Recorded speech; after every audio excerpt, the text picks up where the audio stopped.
they do have to stretch the realms of reality. You know, they do have to contradict science and offer an alternative view, which is completely bogus, which is why I'm glad to see that people with people who are experts, people, you know, whose backgrounds are in this field are coming forward and saying, look, you guys are just straining any credibility you have here to the breaking point. We can't accept this. The only thing is, you know, these are things that's coming out in scientific journals and academic papers that are peer-reviewed. These are not things that appear on the evening news or are going to be on a front-page headline. You know, that's a great point.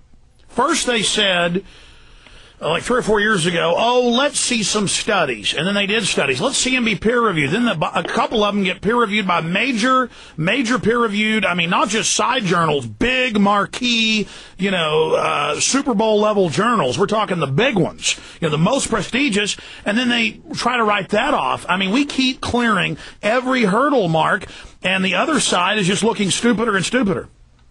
And I believe that NIST itself is part of the executive branch, correct? Yes, yes.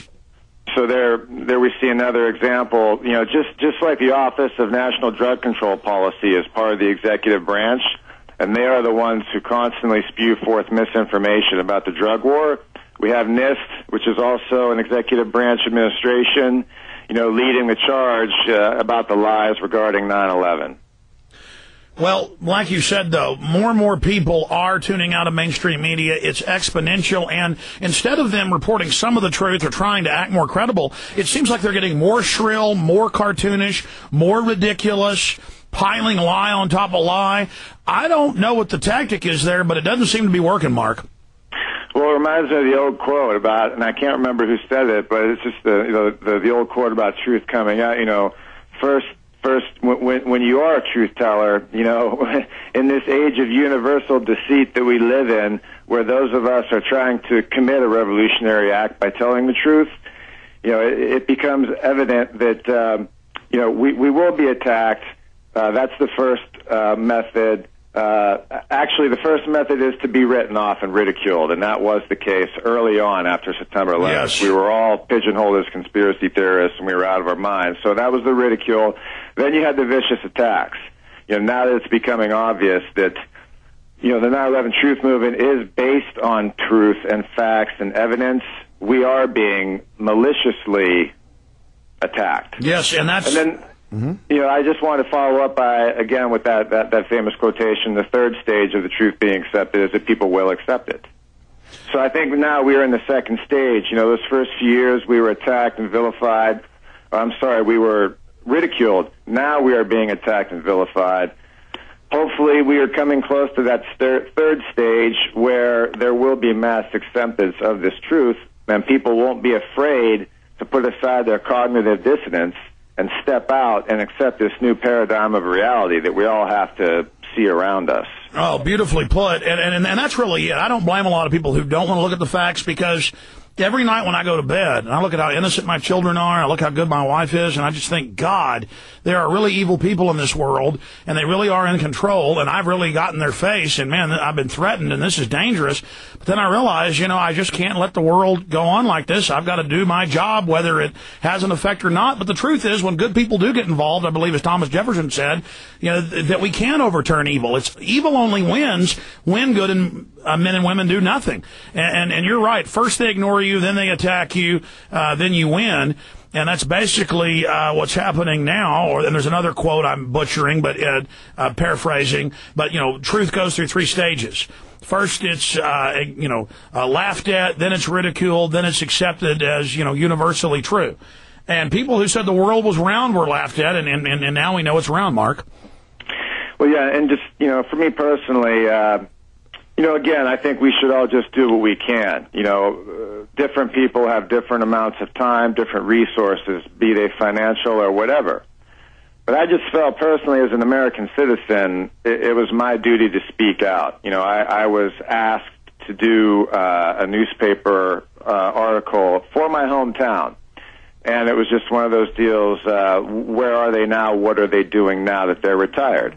And I felt compelled to at least let people in Erie, Pennsylvania, my hometown, who read the paper, know that somebody who came from there doesn't believe in the official story of 9/11, and wholeheartedly believes that they too should seek out the truth for themselves. What type of response? I mean, I know overwhelmingly it was positive, but what type of negative responses did you get? And then what was it like with your moral courage to go through that and not recant?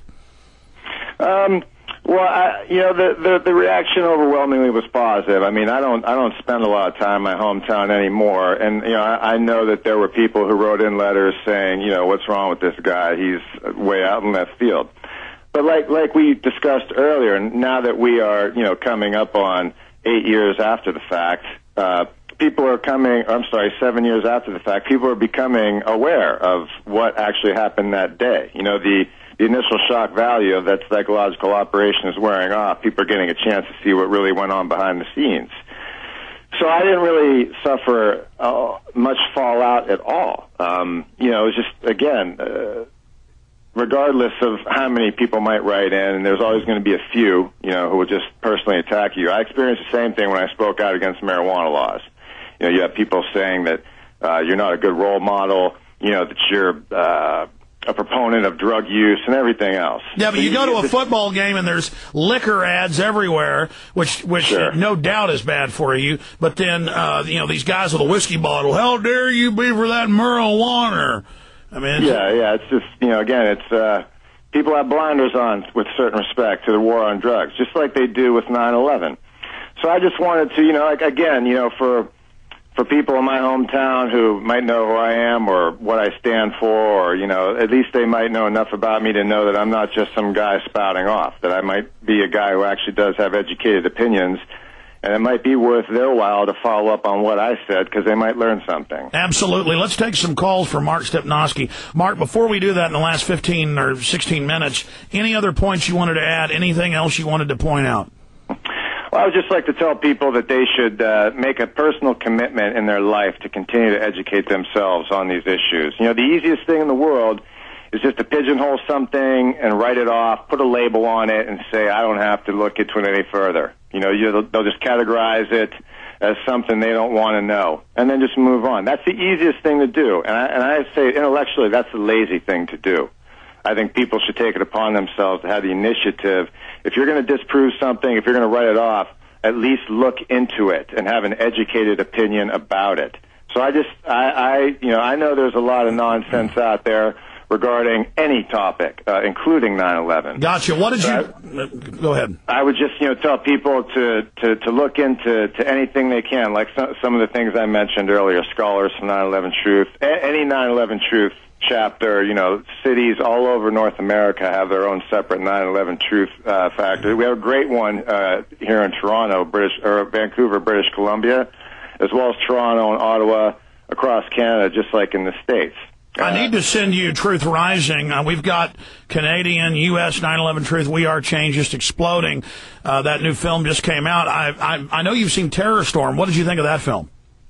I thought it was outstanding. There are a lot of great movies out right now. There's a current one people can watch on YouTube called Shadow Play, which is an excellent synopsis of the 9/11 false flag terror attack. It's a film that's coming out in segments, and they can watch those on YouTube. That's an excellent education for anybody who wants to kind of get a crash course on this subject. Well, and remember, folks, the evil people that did this are still there, and I wish they were in a cave. That's a lot less scary than knowing they're in control of our government. No question about it. I mean, we see now in a Dutch newspaper talk of an Iraq or an attack on Iran is imminent. I'm so glad to see that you're at the Democratic National Convention, because people seem to think that if we get a Democrat in office, there's going to be big changes. But the Democratic Congress has already signed off on a preemptive nuclear attack against Iran.